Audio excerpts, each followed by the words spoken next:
March 2nd, 1943. Dawn lay like a wet sheet across the Bismarck Sea.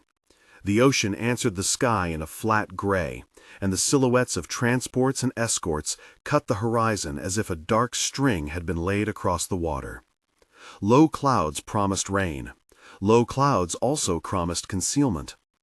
From the air, the convoy looked like a sleeping animal, too large to ignore, too dispersed to destroy with a single strike. Men on the decks of those ships had no idea how close the hungry machines above had come to inventing a new kind of teeth. If you enjoy forgotten stories like this, stay until the end, subscribe, turn on notifications, and give this video a like. Help keep names that history almost lost alive. Paul Gunn was not a man whose name the papers sought. He wore grease under his fingernails the way other men wore medals. He had been called Pappy by crews who liked him because he had an old man's patience with metal and a young man's appetite for risk. He was a mechanic, an engineer by instinct, and a veteran who had been in places where the map's edges unraveled. When he crouched under the wing of a Mitchell at Eagle Farm, his face was a study in concentration. A mouth set against wind, eyes shaded by grease and the slight tilt of a cap. Around him, the world smelled of gasoline and solder, of copper and rain. Under that wing, the problem of the air war sat in plain metal terms. How to make a medium bomber fly like a strafing fighter. How to bring to bear precise, devastating fire on ships whose decks were crowded with troops bound for the front. The problem had a name in command briefs: the Japanese reinforcement runs to New Guinea. Small convoys slipped along choke points, and Allied intelligence counted the men, estimated the cargo, and watched as a tide of troops and supplies flowed toward Buna and Leh. Conventional bombing at altitude scattered fragments and hoped for luck. What commanders wanted, and what Paul wanted in a more personal way, was a way to stop them at sea long enough to break the supply line, and, if possible, to put an end to the nightmare that had his family's name tucked like a splinter behind his ribs. His family lived under a different sky. For months, news and rumor alternated like a fever dream. His wife and children had been taken to Stowe Tomas. He had a photograph, creased and smudged, of a face that would not change with seasons, but which had been worn thin by worry. Every time he turned oil-stained hands, he touched the same motivation. There was a private urgency beneath every draft and welded bracket: rescue or revenge, salvation or the necessity of making each mission count. The first idea was almost embarrassingly simple, which was often the sign of the best wartime inventions. Field crew had learned that the B-25 could take punishment. It flew with a nose that sat glassy and vulnerable, or, when stripped, solid and stolid. Someone had joked about bolting a bank of machine guns into that nose and letting the bomber become an arrow. Jokes got welded into prototypes. In the workshop at Eagle Farm, men worked with a rhythm that suggested both ceremony and improvisation. Sparks sang and clattered against metal. A handheld blower hissed, and the smell of flux and heated alloy pooled underfoot. Paul leaned over a drum of plate steel, measuring angles not only with calipers, but in the way a wing flexed under the lightest pressure. He marked a line, bent it, fitted it. He talked in short sentences to the crews, not to instruct, but to refine. "We'll need the mounts here. Brace under the spar. Watch the balance." The languages of engineers, torque, recoil, center of gravity, were his prayers. Each change had to be accounted for. Add forward weight, and the elevator must counter. Add recoil, and the fuselage would want to twist. Add cuts to the skin, and the ring's integrity would need reinforcement. Captain Ed Liner listened. Liner was a pilot who liked to fly close to the problem, not merely give orders about it. He had watched crews improvise before and had a way of saying, "If it holds together, we'll fly it," that instilled both courage and responsibility. He would later be the man who took the first modified aircraft into combat. At the start, he watched scars of sheet metal being folding into a new nose and asked the practical question that would define the project: can we aim it? Can we keep it steady low enough to make the hits? The initial trials were awkward and full of noise. Recoiling guns shook trays and rivets. Tests at low altitude showed how the muzzle blasts could ring the airframe, how the bitterness of smoke found its way back into vents. There were nights when men lay awake on cots in the hangar, listening to the dry thud of the ocean and thinking of balance and blast and whether the aircraft would stay in one piece long enough to deliver the punch. In those small hours, Paul wrote numbers in a battered logbook. Angles of depression, estimated velocity losses, iterative changes to recoil buffering. He kept the record as though it were a litany against failure. Resistance came from the sort of place that inventors dread most, the bureaucracy of engineering orthodoxy. Word reached right field, and, eventually, the offices where officers wore decision-making like a second skin. There was skepticism in the polite tones of memos. Bombers were calibrated for their role. Deviating from proven doctrine invited liability and, potentially, disaster. Aboard engineers raised concerns about stress concentrations and fatigue life. Paul took those concerns seriously. He brought them back to the hangar and met them with mettle. "Show me the math," he said when presented with theory. "I'll show you the flight log."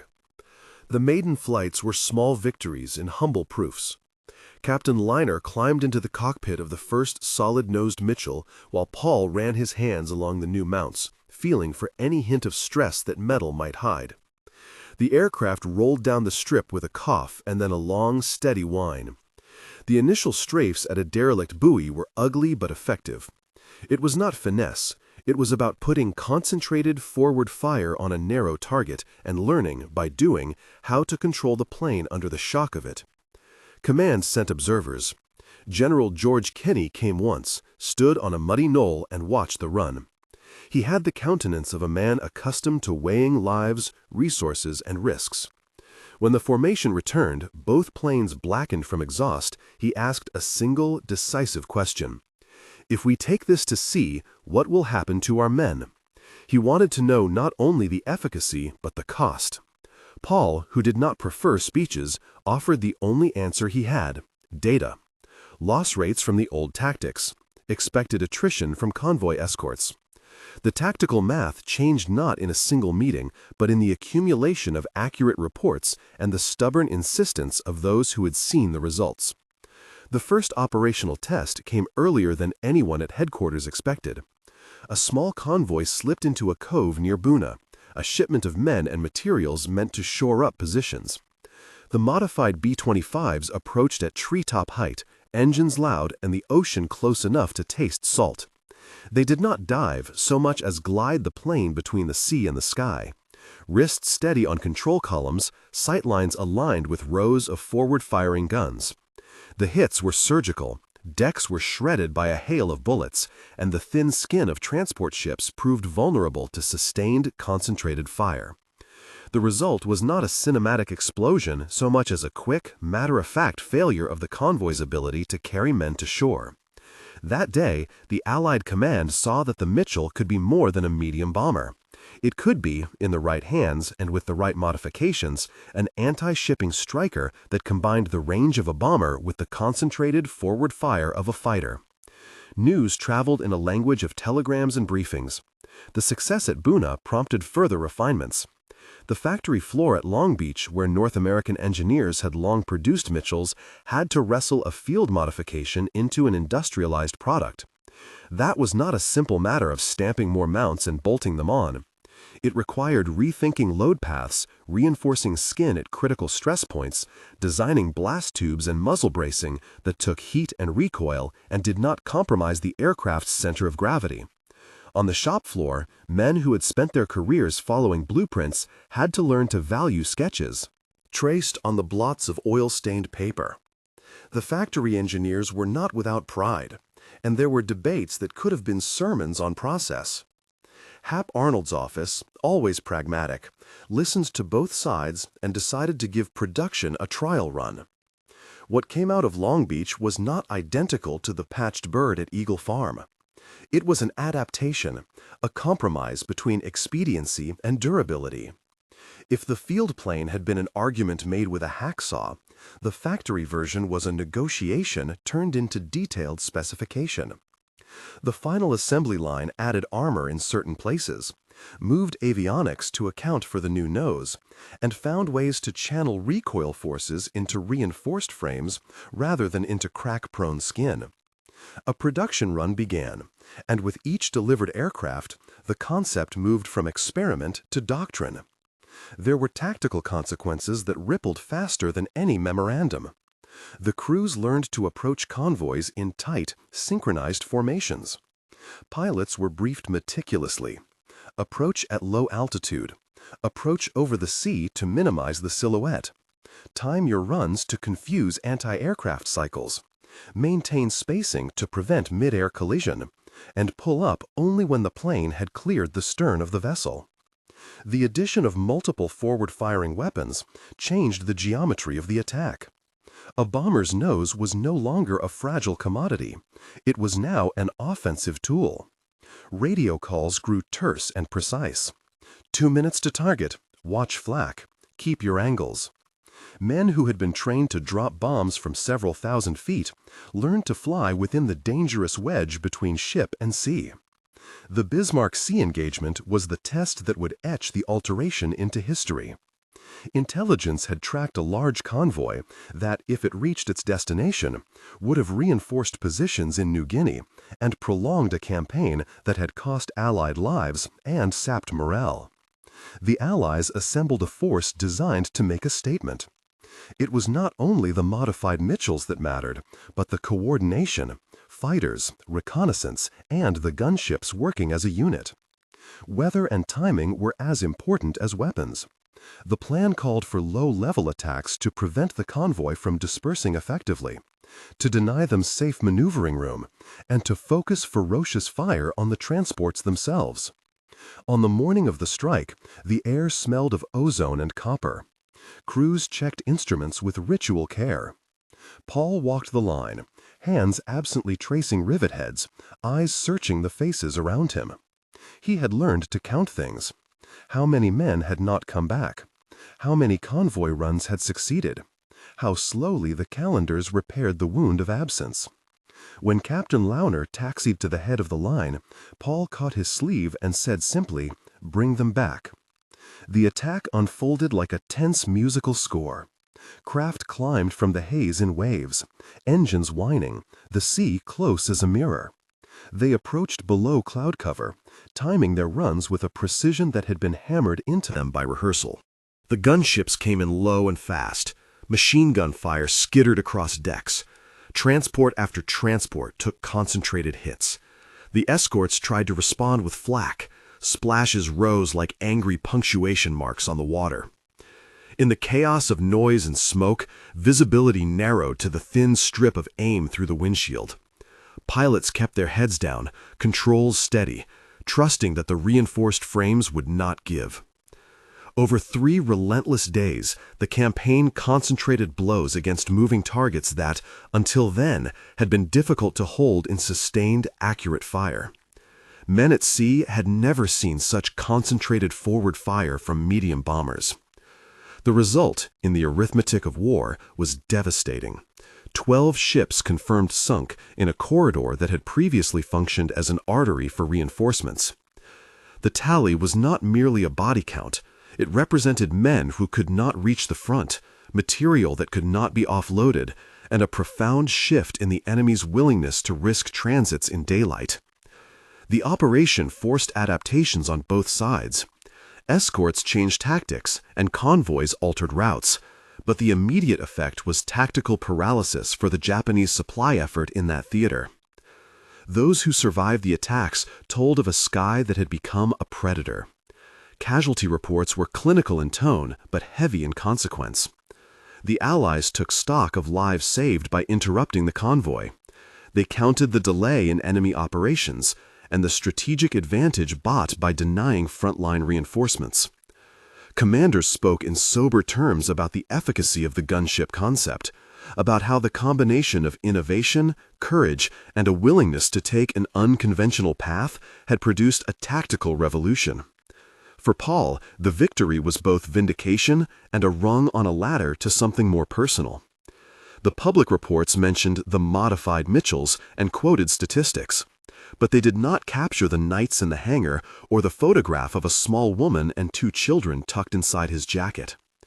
He wrote letters he could not send, and he made promises to himself that were as much a part of his work as any rivet or bracket. Keep making the planes safer. Keep improving the mounts. Keep the men alive so that someone would come home. War is a machine with many hands, and not all of them are confident. There were stories of failed sorties, planes that did not return, and engineering nightmares that demanded immediate attention. One such nightmare came when a formation engaged an escorted ship, and one aircraft's nose sustained damage that threatened to rip the fuselage. The wound was not fatal that day, but it underscored the need for better reinforcement and better blast management. Factory engineers revisited the designs, adding reinforcements where tests had shown weakness, and redesigning mounting brackets to distribute capture loads more evenly. Each success in the field imposed fresh demands on production, and the assembly lines bent to meet them. The commandeering of industrial capability was not seamless. There were arguments about how far to push modifications. Some officers worried that too aggressive a forward armament would compromise the bomber's original role.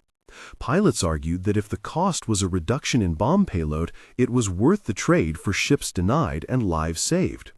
The debate was not merely technical, it was ethical. Men like General Kenny had to balance the calculus of war against the human costs. Yet the field reports from Buna and Bismarck Sea kept arriving, unambiguous in their conclusions. The new approach worked. Amid these strategic shifts came other battles, quieter and more personal. Paul flew on missions even as his hands were needed in the hangar. War had a way of insisting that creators also be witnesses.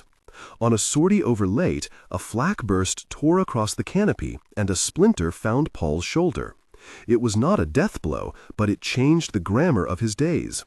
Surgery and wards replaced the clang of the workshop for a time. He learned what it was to be a patient instead of an agent of modification. Medical boards recommended retirement from combat flying. His shoulder would not tolerate the strain. For a man who measured value in sorties and rivets, the suggestion felt like an indictment. The wound altered but did not end his role. He remained active in the engineering side, advising factory modifications, testing new mounts in the static environment he had always trusted. He could not climb into the cockpit and feel the rush of low-level approach, but his finger could still slide along a blueprint and find a half-millimeter of improvement that would save a life. He traveled to assembly plants and argued with men who had once been skeptics. He made his case with the same pragmatic clarity that had turned a field joke into a fleet of gunships. Hap Arnold and other leaders took notice. The production runs increased, and modified Mitchells, the Straver variant to those who would name it, became a mainstay in the theater. War waves ended and then rose again, as if the ocean itself could not decide whether to relent. The liberation of Manila carried with it bitter images of the city's occupation and the survival of those confined to camps. Santo Tomas, where Paul's family had lived in fear for so long, was a place that embodied both privation and the slow habit of endurance. The reunion there, when it came, was not cinematic fireworks, but small gestures multiplied by relief. Paul recognized his children by the way their hands reached for him, by the slowness with which his wife blinked as if learning how to trust safe light. They had been diminished by months of poor rations and worry. He, in turn, had been marked by scars and by the hollow where flying had once filled his days. That meeting altered his priorities in a manner more thorough than any formal order. Family now sat at the center of his life's ledger. After the war, there was a strange bookkeeping of lives. Paul's name sat on both lists, inventor and veteran, wounded and decorated. He took his mechanical mind to peacetime tasks. The skills that had built gunships translated to civil aviation, and in the Philippines he found an opportunity to help build commercial lift where once there had been only the machinery of conflict. He worked with pilots and businessmen, translated wartime modifications into maintenance standards for civilian operators, and lent a measured practicality to the early operations of an airline that would serve a nation rebuilding itself. He helped shape routes into islands, learned how to trade the thrill of low-level attack for the discipline of safe, scheduled flight. There was dignity in that trade. Paul lived the slow arc of the post-war years under the same ethic that had animated his fieldwork. He kept paying attention to the men who had flown the modified planes, to the factory hands who had adapted sketches into robust production, and to the families who received survivors with trembling gratitude. Museums eventually asked for parts and accounts. Historians took notes. Somewhere in a display case, a nose section or a plaque stood as an artifact of a pragmatic genius. In the smaller rooms of the house where his family lived, photographs and medals showed a life stitched to both triumph and cost. He died in 1957, not under the roar of engines, but in the quieter company of a family who had long since learned how to make peace with absence. The obituary noted his service, the innovations that bore his middle name in private circles, the airline work. Veterans who had flown as boys and come back older wrote letters. Museum curators politely requested artifacts and accounts. The public memory would whisper his nickname now and then, but the full measure of his work lived in doctrine, in the way medium bombers had been reimagined, in the tactical playbooks that later airmen would consult and refine. The legacy of Paul's work was not a single monument. It rippled in the design work of later gunships and in the institutional memory of the air forces that had learned how to convert need into engineering. It showed up in the way factories adapted field feedback into production, in the cautious conversations across offices like Wright Field, where skepticism could be met with evidence and humility. It showed, too, in the lists of the lost and the spared, that harsh arithmetic which every commander carried. There was a balance to the story that Paul accepted, and that the men who knew him respected. The sinking of ships was a tactical necessity. The war could be won only by denying the enemy the means to fight. Yet those statistics always had human faces in the margins of his mind. He did not celebrate destruction as a sport. He respected the cost and, perhaps because of that, believed in the responsibility to shape weapons. So they did what they had to do with the least possible waste of life and resources. In quiet moments at the end of his life, he would visit a hangar or read old logs, tracing the progress of iterations with a finger. Metal had once been a way to solve a problem. In his hands, it had become a ledger of lives. The aircraft he helped reimagine had taken part in an operation that sank 12 ships in 3 days, and that fact, recited in reports and in bars where veterans drank in memory, was not the last word. The last word was the face of his family, the line of crewmen who came home when they might not have, and the knowledge that ingenuity, when applied to necessity, could be both instrumental and humane. Commanders would tell stories about a time when doctrine yielded to invention, and museums would show the reinforced noses and brackets and call it progress. Those who had flown with Paul remembered his quiet insistence on testing and his hands that stayed stained with the industry of repair. The Navy and the Air Force counted ships and tonnage. Historians marked dates and figures. And in Manila, in a small house with photographs, a man's name was spoken at dinner with the same mixture of pride and regret that war always leaves behind. The story of the impossible gunship that sank 12 Japanese ships in 3 days was therefore more than a tale of hardware. It was about a man who refused to accept a battlefield's constraints without trying to alter them. About pilots who trusted new ideas enough to put their lives on the line. About factory engineers who turned field notes into production lines. About families who waited in camps and later came home to a changed world. The aircraft themselves were instruments, steel and rivets shaped by human hands and motives. The legacy was measured in the tactical gains that shortened campaigns and in the quiet accounts of those who survived. The men and their families who, by fortune or design, were spared further sacrifice. Names like General George Kenney and Captain Ed Lerner stayed in memos and logs. Hap Arnold's imprimatur carried weight in the production halls. Ben Fridge and others became those who had accepted risk and flown into a new form of aerial combat. Wright Field's engineers, once skeptical, later acknowledged the field data that had pushed doctrine forward. The factory at Long Beach had learned to be as flexible as any field crew, and the post-war airline work helped bind a wartime skill set to peacetime needs. That balance between necessity and cost, between invention and restraint, was the most durable part of Paul Gunn's contribution. It is the reason the story persisted, not because the aircraft were miraculous, but because people made them so by their refusal to accept defeat. The pragmatism of a man under a wing turned into doctrine, and doctrine Turned into lives saved and campaigns shortened. If this account moved you, consider subscribing, leaving a like, and sharing this story with others. Tell us where you're watching from, or if you have family connections to these events. The act of remembering keeps these lives from fading. Years later, when the noise of war had become a background hum to a new century's engines, Paul kept walking toward the hangar doors as if he could still feel the draft of those 3 days on the water. The hangars were quieter now. The men who had once slept on benches and argued over fittings had grown into other lives. Some had gone into airlines, others into schools of engineering, some into quiet retirement with gardens and grandchildren. But the hangars smelled the same: oil and warmed metal, sunlight cross-hatching the dust motes like a grid of memory. He liked to stand where the light fell on the riveted skin of a restored fuselage, fingers trailing the seam as if counting the names stitched into it. When veterans came by, they did not always say his name aloud. Instead, they would fall into the familiar choreography of inspection and recall. A pilot would point to a bracket, and the conversation would fold into the old language: altitude, feed angle, burst radius, until the men were young again and the stories told themselves. Paul listened, corrected a date here, nodded at an anecdote there, always careful to fold the boasting into the fact of it. Machines had done what men told them to, and men had paid.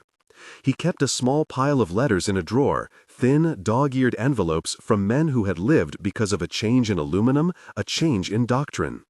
They thanked him for a life they had been given, and then, almost always, a line or two about what they had become: a teacher, a mechanic's apprentice, a husband, a father.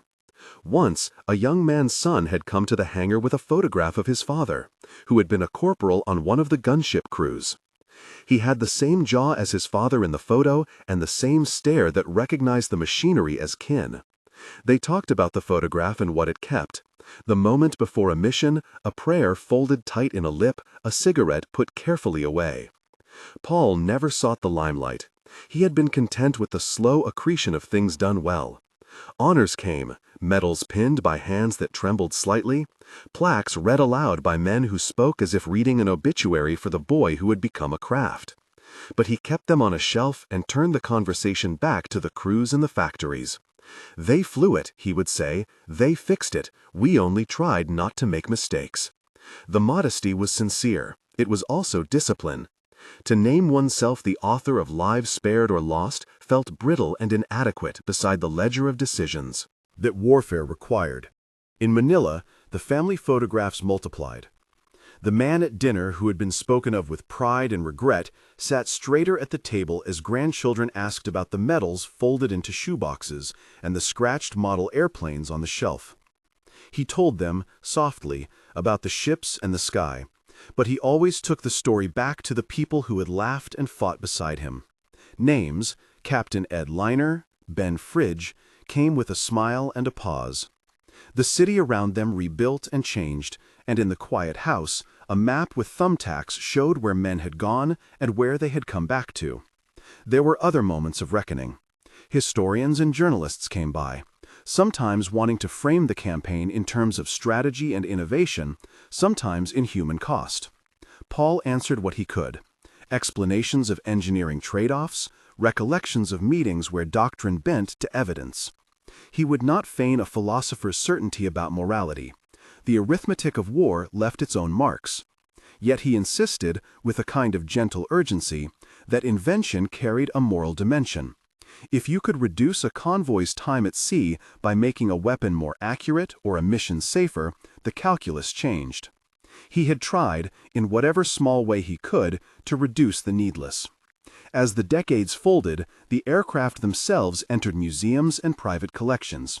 Children pointed at the reinforced noses and listened to guides who spoke of the miracle of conversion. But the men who had lived the work remembered the long, tedious litany of field notes, failed prototypes, nights in the factory when a bracket would be welded, tested, broken, and welded again. Those details, to Paul, were holy in their own secular way, the patient work of problem-solving that acknowledged consequence. He made a point of visiting exhibits and lingering by the display placards, reading the captions and thinking, not about glory, but about the crews whose faces were cropped out of the photographs. There were reunions, awkward at first, then as full of laughter as any family gathering. Men who had not spoken since the armistice found each other by a patch of insignia or a line of service. They brought wine, cigars, the kind of humor that endures precisely because it deflects what cannot be easily borne. At one such reunion, a weathered man stood up and suggested a toast, not to the bombing runs nor to the medals, but to the engineers, the men who stayed up late with blueprints and coffee, thinking about how to bring us home. Glasses clinked. Paul did not seek that moment, but he felt the warmth of it like sunlight through his ribs. He grew older in the way precise instruments age, slight give in the joints, a slower turn of the head, but a clarity that had sharpened rather than dulled. He taught classes in practical engineering, telling students not merely how to calculate stresses, but what it meant to carry a margin of safety into circumstances where lives hinged on small numbers. They listened because his instruction carried stories. They asked questions because they wanted to know what rigor looked like on a night when mercy was mechanical. When illness came, it was patient and quiet. Friends and family sat in shifts by his bedside, skipping the grand speeches in favor of small exchanges. Books on the table, a letter read aloud, the old model airplane repositioned so the light caught a wing. He forgave himself without theatrics. He named what he could not unmake, and then set his mind on what the living might do next. "Teach them to think ahead," he told his grandson once, and the phrase became a simple benediction. His funeral was held on a day caught between rain and sun. Men who had been captains and clerks, engineers and factory foremen sat side by side. A priest spoke of duty and humility, and someone read a letter from a sailor who had been spared. There were medals pinned to lapels and boots polished. There were photographs on a table, edges curled like leaves. The eulogies did not argue the abstract righteousness of any cause. They told of a man who had refused to accept the limits fate or doctrine had placed before him without thought, and who had carried the weight of consequences with an uncommon care. Afterward, at the hangar where his tools had once lived, a small plaque was mounted near a riveted seam. It did not claim to untangle the ethics of all that had happened. It simply recorded a name and a brief phrase. He shaped tools to spare men. Pilots rested their hands on the placard as they passed. Students paused, and someone tucked a coin into the seam beneath it, an old gesture of thanks. That is the shape of a life that cannot be reduced to tonnage or dates, a succession of choices that, taken together, altered the chances of survival for hundreds. The impossible gunship remained a lesson not because of a single brilliant idea, but because of a chain, of men who dared to try, of factories that adapted, of doctrine that yielded under patient evidence. In libraries and museums, and in the small houses of cities like Manila, the story lived as both testament and warning. Invention can be a shield, and it can be a mirror that shows what we are willing to do for one another. Years after the last engine cooled, a grandson would show a child the photograph of a man leaning over a blueprint, pencil behind his ear, and a smear of grease on his knuckle. That was him, the grandson would say. He thought about what machines did to people. The child would look at the picture and at the rivets, and perhaps without fully understanding, would keep the memory as part of a family's quiet reckoning with history. In the end, the story was less about a dozen ships sunk in 3 days and more about the long currency of decisions. It mattered that someone had refused to accept a battlefield's constraints as final. It mattered that pilots trusted those who dared to change things, and that factories learned to listen. It mattered that names were spoken at dinner with both pride and regret. The machines remained on display, but it was people, steady-handed, argumentative, stubbornly humane, who made the difference. If the account has meaning, it is found in remembering, not to glorify war, but to recognize the human work that sought to shorten it, to spare lives where possible, and to reckon honestly with the cost. That remembering is the ledger that outlives reports and memos, a record kept not by tonnage, but by the faces at a kitchen table and by the hands that once turned a wrench in the dim light of a hangar.